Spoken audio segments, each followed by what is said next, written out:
Hello and welcome to Business Daily on Trust Television. This is all we'll bring you all the information you need to know about the world of business, what's happening with the fiscal and monetary policies, and also what's happening on the front of investment in Nigeria. Overall, we tell you how we ensure to see that the Nigerian economy gets better and is propelled towards the path of prosperity. I am your host, Christiana Amodu Otinya. Thank you for always joining us on the program. On today's edition of the program, we will be taking a look at the medium-term expenditure framework 2023 to 2025, talking about the MTEF, and also the parameters in the 2023 budget that was presented by the Finance Minister to the National Assembly. So that's the proposed over 19 trillion naira budget for the year 2023. We'll be looking at those parameters and also how far so far with those parameters. Are they a tall order? Because some have said that some of those parameters in the budget for the year 2023 might be too high for the country to meet. Talking about inflation, for instance, inflation in that document is at 17% thereabout. That's the peg for inflation, but we are currently doing higher than that number, talking about going by the last inflation report we got from the National Bureau of Statistics. Also, we'll be doing an evaluation of the 2022 budget that was implemented. How far have the country come in terms of how these monies have been spent, and also issues around budget deficit, and Nigeria's debt cannot be left out when we talk about the issues around the budget. I will be joined by an economic expert, Dr. Emmanuel Shaibu. He's an economic analyst and a foremost financial analyst. He will be looking at these issues from his own perspective and also prefer solutions to how we can ensure that this document is properly implemented, because many have said that the bane often lies in the implementation process with policy documents for the country. It promises to be a very insightful program today. I would hold my fire here and take a short break. When we return, you get to meet my guest and we'll hit the ground running. Please don't go anywhere.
TV, documenting the Nigerian story.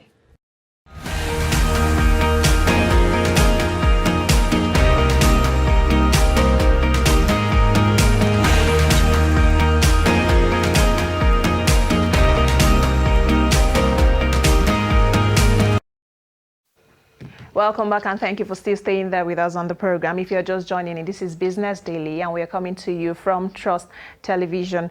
Now it's time to get into the crux of the matter of today, talking about Nigeria's economy. We're keeping an eye on the economy on the program today, and we're talking about the MTEF 2023 to 2025, issues around the proposed budget for the year 2023, and also talking about inflation. There's also the part where some experts have opined that Nigeria is in a stagflation situation. We'll be looking at all of that, and as it relates to the Nigerian economy generally. I have with me my guest in the studio. He is Dr. Emmanuel Shaibu. He will be giving perspective to this discussion that we have today. But before you get to meet my guest, let's just take a look at the breakdown of the MTEF, talking about the MTEF 2023 to 2025.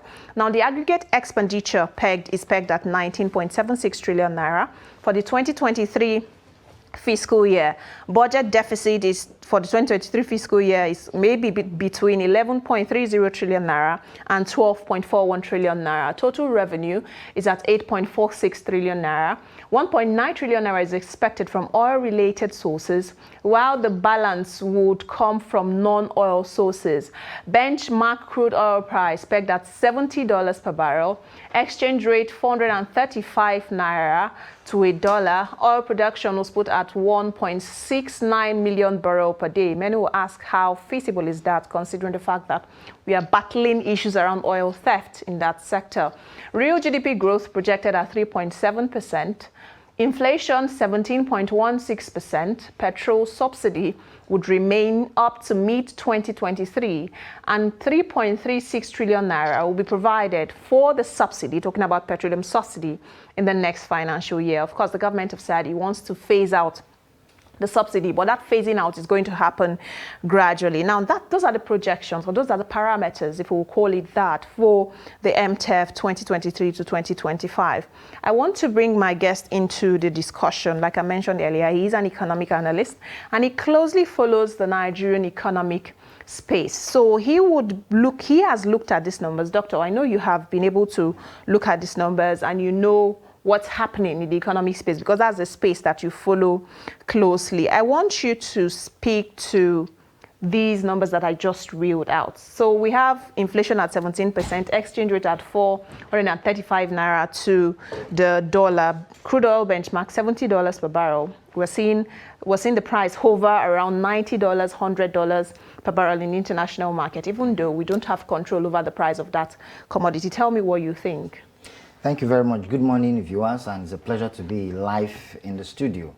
First of all, we must realize that these are assumptions based on how we have performed.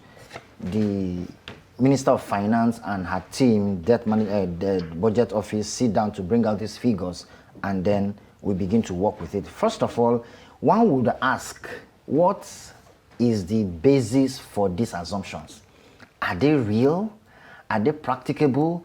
Are they workable? Because these are the things that you would want to hold on to now want to say whether the budget will be really implemented.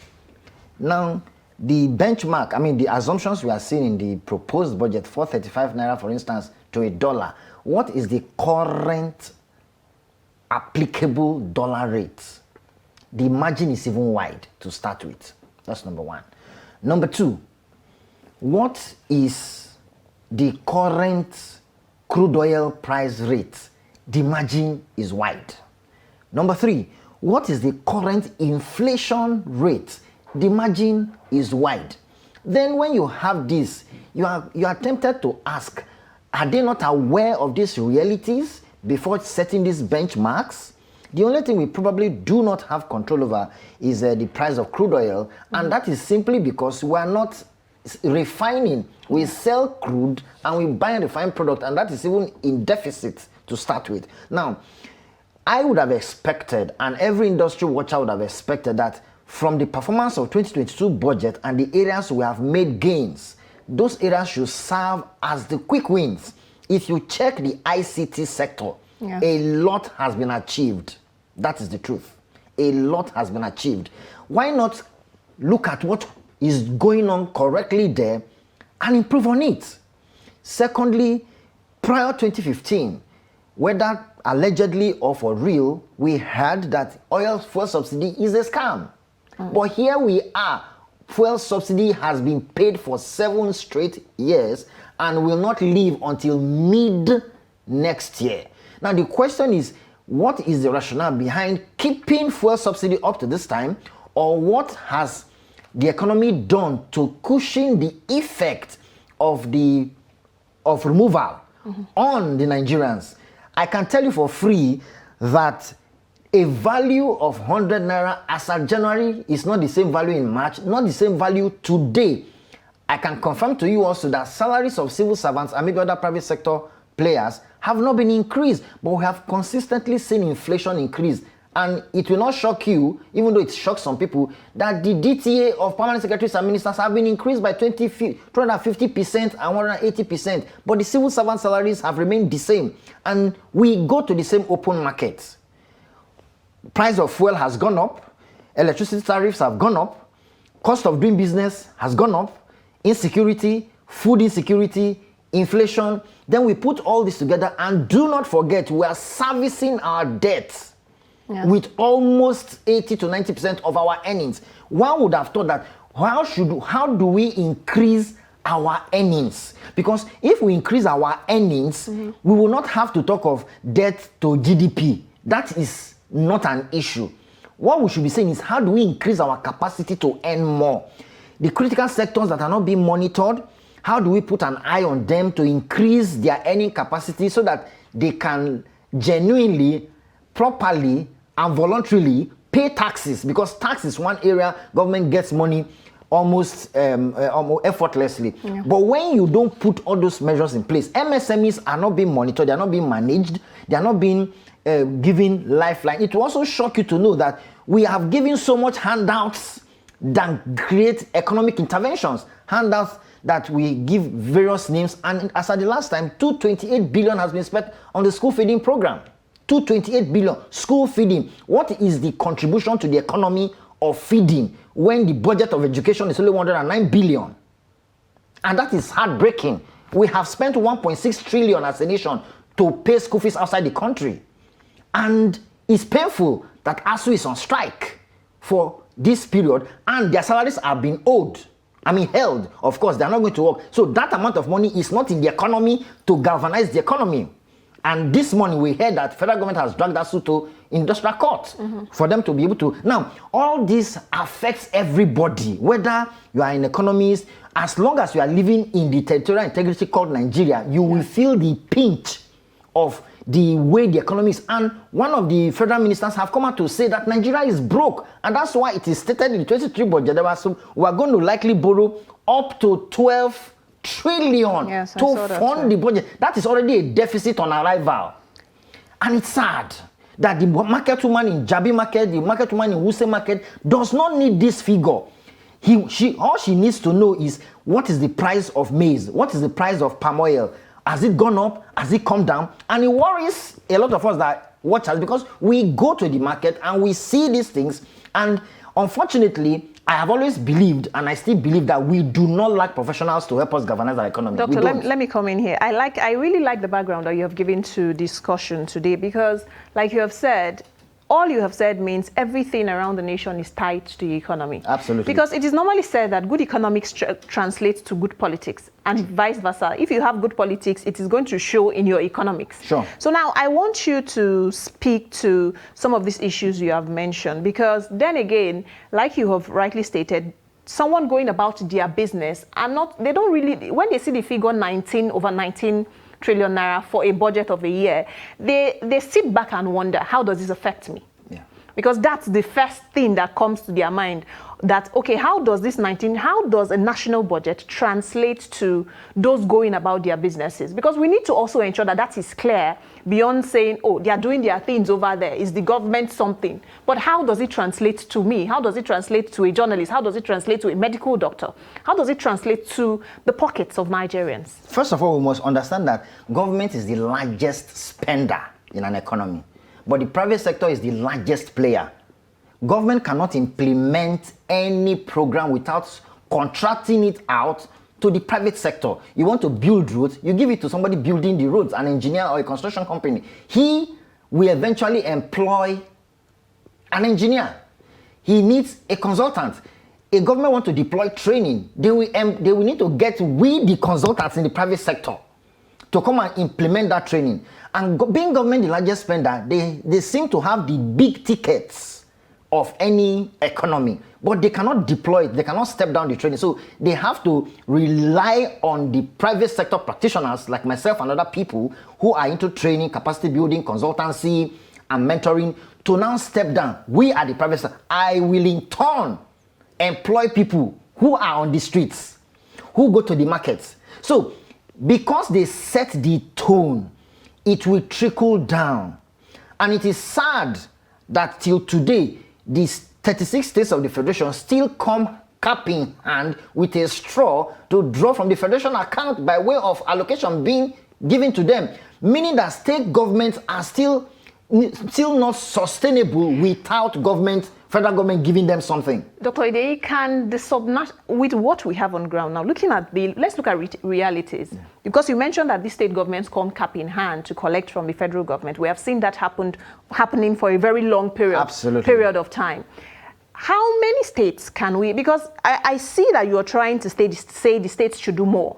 Absolutely. But then again, how can we ensure that subnationals are on their toes? Because even talking about the national budget, subnationals also play a huge role in this whole MTEF we're talking about. And a lot of monies that will be expended will also be expended at subnational levels. Now, how can we ensure that subnationals do better in terms of financial management, whereby we can stop the cap in hand, as you have put it, to come to the federal and collect some kind of allocation? First of all, there are some layers of foundation that have to be laid.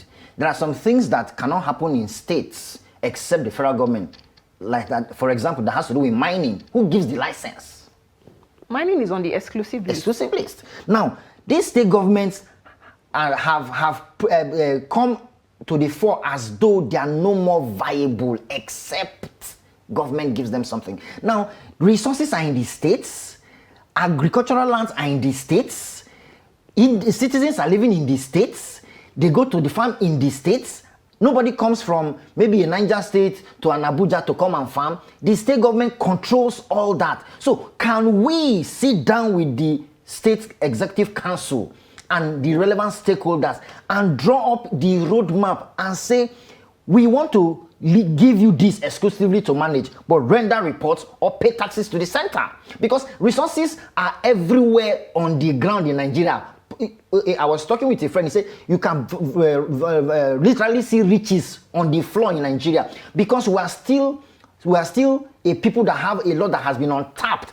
Agriculture, mineral resources, solid minerals, tourism, human capital development, education, all these are within the purview of states and they have not tapped it. And if you do not tap, it's now unfair for a state government to blame the government at the center. Okay, Doctor, let me hold you. I want you to hold on those thoughts. I will take a short break now. When we come back, the conversation will continue. Please don't go anywhere. Stay with us.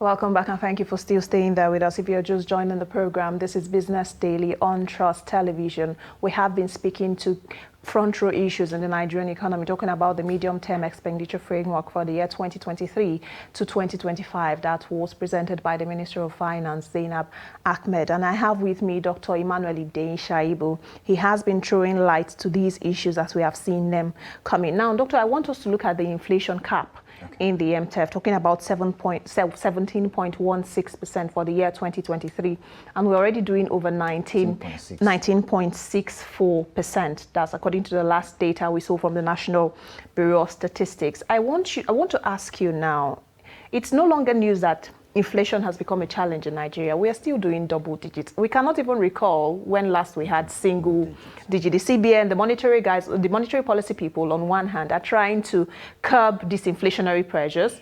The fiscal hand, they are trying to say, how can we support the monetary policy? Basically create an alignment for both, create a marriage for both policies to come together and see it work. Are we in a stagflation situation? That is an apparent interrogation or a rhetorical question to ask. Because simply, what's stagflation? High persistent inflation, high unemployment, and stagnant demand. Stagnant demand in the sense that you have consistently bought 1 carton of something but the price at which you buy it has consistently increased. That's stagflation. A few months ago, a top commercial bank laid off staff. Yes, they paid them off, but they have reduced their capacity to attend to their dependents by losing their daily pay. But they have checked their statistics and they feel that these people should go at this time. That's number one. We are definitely in a crazy stagflation that only a pragmatic step by the Central Bank of Nigeria, because the multiple exchange rate we have is a major problem. We woke up one morning and we saw that it was 700, later 6 something, and the truth is that there are so many people chasing this foreign currency that do not have legitimate need for it.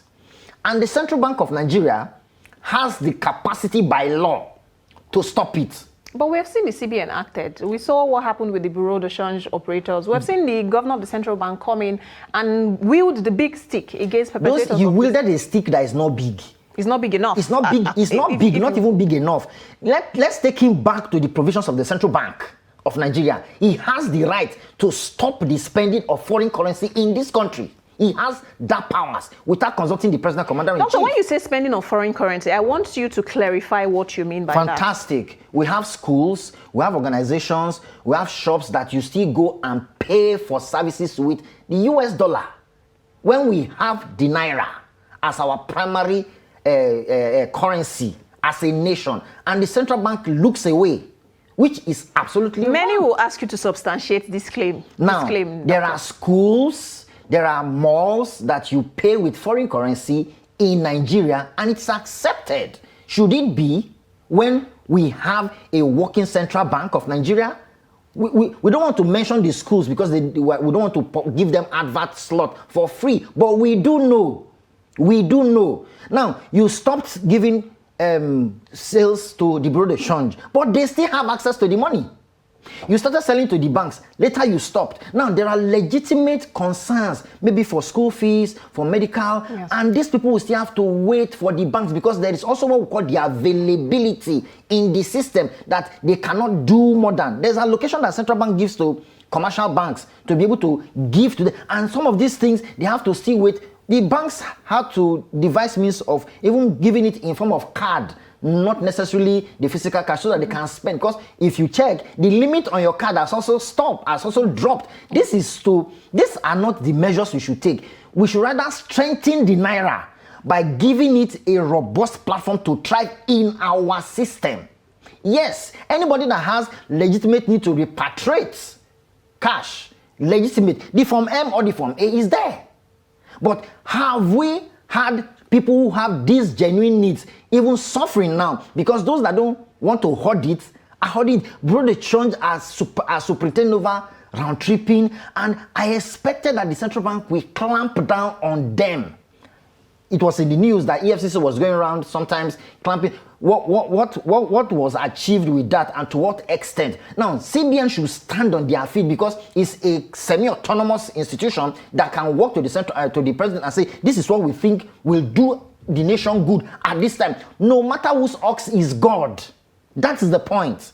But you and I that don't have legitimate needs for dollar, why should I be keeping dollar, for instance? For example, I worked in the banking industry for 13 years. I never had a foreign currency account because I don't need it. I don't need it. And you get people keeping it, and you now hoard dollar and sell, and you blame somebody at the top. So it starts from the bottom. And if that person becomes a chief executive tomorrow, he will display the same attitude. And that is where the problem is. The CBN has every powers to clamp down using commercial banks, because CBN is only one location, one in every state and FCT. CBN has that right, has that power, and they do not lack the capacity. Doctor, I want to come in now. I see how much you are passionate about for the economy to work. And basically what you're talking about is the fact that the Nigerian economy is slowly becoming dollarized, because some people, experts like you, have said there's a dollarization going on for the Nigerian economy. We are seeing that happening in the aviation sector, because we are seeing that there's a dollarization going on with air tickets. Is this the current situation from what you have seen? It's sad and it's painful that is the situation. Our economy has unethically been dollarized. when we have every platform to ensure that the Naira takes its foothold. And I give you a simple example. If you land at Heathrow Airport in the UK, can you pay with Naira and to be accepted? It's a simple question. Or can you pay, you either pay with $1 or £1 in their country. But if you come to Nigeria, you can pay. Because yes, United States dollar is the primary currency of trade in the world, and that is where most countries hold their foreign reserve in US dollars, basically. But the truth of the matter is, can we sit down and identify the backups, the political angles, and the strength this thing is getting? Because people are still stocking up dollars as we speak, because they expect that it's going to rise because of election. And how are they getting it? They don't pick it on the streets. Doctor, we don't have so much time left. I want you to speak to the revenue projection in the MTEF in give or take 1 minute, 30 seconds. I know it's too short for you, but I want you to oblige and speak to, we have the revenue for the MTEF pegged at 8.46 trillion naira. Is this feasible? That is way, way, way too low, considering what we have earned in the 2022. Some of the capital projects in 2021 are just being executed.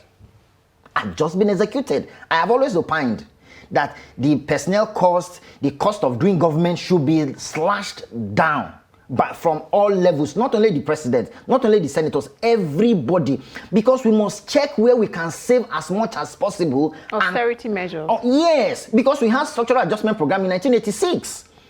Now, we must be deliberate with it and tell ourselves, this is where we are. Can we tighten our belt for some few years? And if we see the sincerity from everybody in government, you will discover that everybody will even adjust, because even you and I, we have adjusted in our homes. Very well. We have adjusted because our salaries has never been increased. True. Our businesses have not done too well, and we want to survive. And a lot of Nigerians are adjusting. You got to adjust, because if you do not adjust, it's going to tell on the value you bring to what is your per capital income today. Okay, doctor, unfortunately, we have run out of time. We have run out of time for the program. We hope to have you again, because conversations around the economy is a continuum. Yep. So we hope to have you speak more to some of the developments we have seen in the Nigerian economy. We also have to put into consideration that the elections are upon us. How would that also impact the economy? Thank you so much, Dr. Emmanuel Idei Shaibu, economic analyst. Thank you for coming on the program to discuss issues about the Nigerian economy. So we have kept an eye on the Nigerian economy,